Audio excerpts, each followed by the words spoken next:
가짜뉴스 척결의 선봉장으로 지금 활동하고 있는 류희림 방심위원장이 집중적으로 공격당하고 있습니다. 여러분, 가짜뉴스 괴담 척결이야말로 총선 승리의 전제 조건입니다. 또 2026년 지방선거, 2027년 정권 재창출을 위한 대선에 승리하기 위한 전제 조건입니다. 이 가짜뉴스 괴담 척결을 위한 자유파의 선봉장이 지금 방심위원회 류희림 위원장입니다. 따라서 저 정복 주사파들의 첫 번째 제거 대상이기도 합니다. 그래서 뉴스타파와 MBC와 경향신문이, 경향일보가 이 류희림 방심위원장을 제거하기 위한 공작과 공격에 돌입한 겁니다.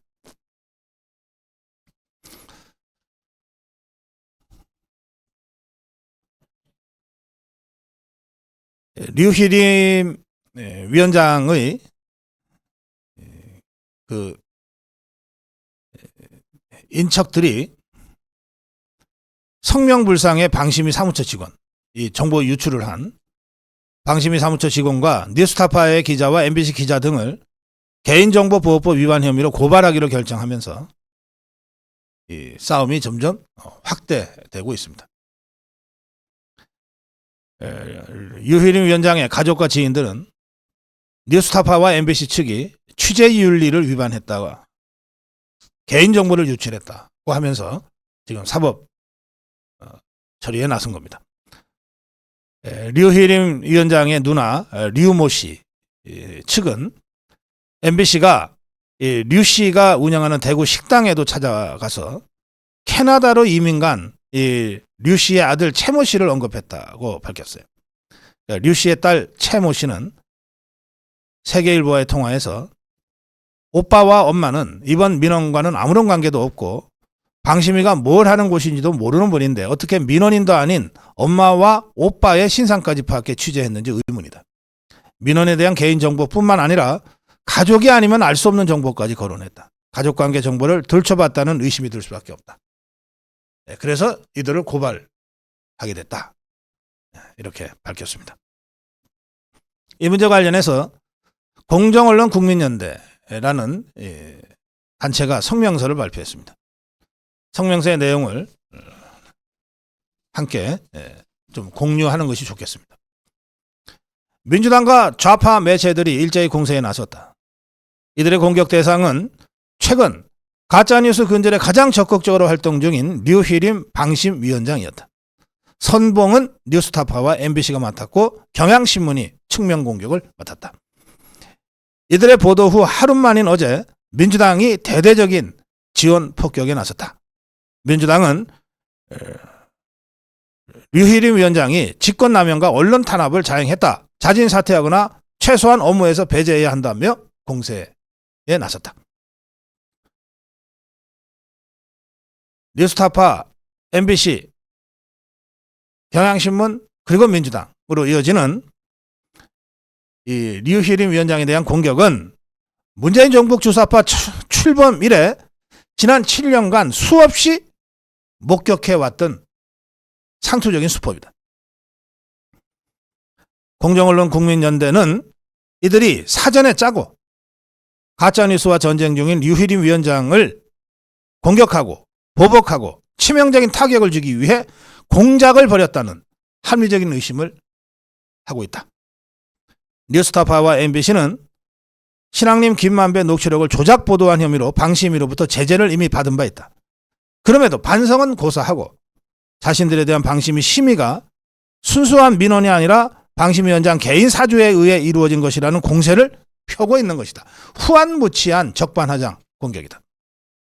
우리는 이번 사건이 다음과 같은 측면에서 심각한 문제가 있음을 지적한다. 첫째, 불법 개인정보 유출 문제다.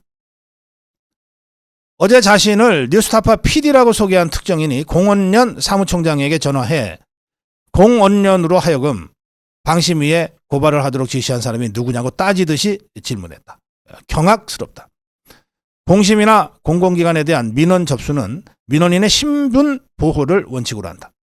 그럼에도 어떻게 공언련이 심의 신청한 것을 알았는지 의문이다. 이들의 행태는 국민이 비리를 목격하고도 침묵하도록 압박하는 짓이다. 본인의 신분이 불법적으로 노출되는 상황이 계속된다면 앞으로 누가 자유롭게 범법과 비리에 대해 고발을 할 것인가. 둘째, 이 PD, 뉴스타파 PD의 질문 태도다. 민원 청부가 사실인 듯 넘겨짚기식 질문을 반복했다. 이들의 취재 행태는 사실을 확인하기 위한 것이 아니라 아예 작정하고 특정 의도를 가지고 접근했음을 강력히 시사한다. 방심위에 대한 공언련의 심의 신청은 3년째 매주 이루어져 오고 있다. 공언련은 매일 주요 언론사들을 모니터하고 있으며 주간 단위 모니터 보고서가 나오면 전체 운영위 검토를 거쳐 심각한 사안들을 별도 분류해 방심위에 고발하고 있다. 누구든지 또는 누구로부터 심의 요청을 주고받은 적이 없다. 이 같은 질문 자체가 우리 공언련에 대한 모욕이다. 셋째, 신앙린 김만배 건은 류희림 위원장이 위원장으로 임명되기 전에 이미 당시 황성욱 위원장 대행 직권으로 안건 상정이 결정된 사안이었다. 공언련 등에서도 이 사건이 터진 뒤 곧바로 심의 신청을 한 바 있다. 이렇게 이미 심의 요건이 갖추어졌음에도 굳이 방심위원장이 외부의 심의 신청을 사주했다는 것 자체가 전혀 설득력이 없지 않은가. 넷째, 방심위 지인의 심의 신청과 관련해 위원장과 이념적 동질감을 느끼는 사람은 스스로 얼마든지 할 수 있는 일 아니겠는가. 심의 신청자 일부가 방심위원장의 지인이라는 이유로 방송사의 신문사, 방송사와 신문사 그리고 국회 제1야당이 마치 사전에 입을 맞춘 듯 한 목소리로 정부 심의라고 단정하는 것은 매우 비이성적이다. 다섯째, 충격적인 것이 일부 심의 신청인들이 류희림 위원장과 관계가 있다는 개인정보를 이들이 어떻게 취득했느냐는 것이다. 언론의 자유는 법이 정한 범위 내에서 이루어져야 한다. 언론 종사자라고 해서 법을 위반할 수는 없는 것이다. 우리는 이들의 행태가 내년 총선을 앞두고 가짜 왜곡 뉴스 근절에 가장 적극적으로 활동 중인 류희림 방심위원장을 무력화시키기 위한 공작으로 이해한다. 따라서 우리는 이번 사건에 대해 다음과 같이 요구한다. 첫째, MBC, 뉴스타파, 경향신문은 공언련을 비롯한 심의 신청자들의 개인정보 불법 유출 전 과정을 국민들에게 소상히 밝히고 사과하라. 둘째, 방심위는 이들을 개인정보보호법 위반으로 즉각 고발하라. 셋째, 민주당은 국회 제1당으로서 국민의 개인정보 불법 유출 피해에 대한 입장을 밝혀라.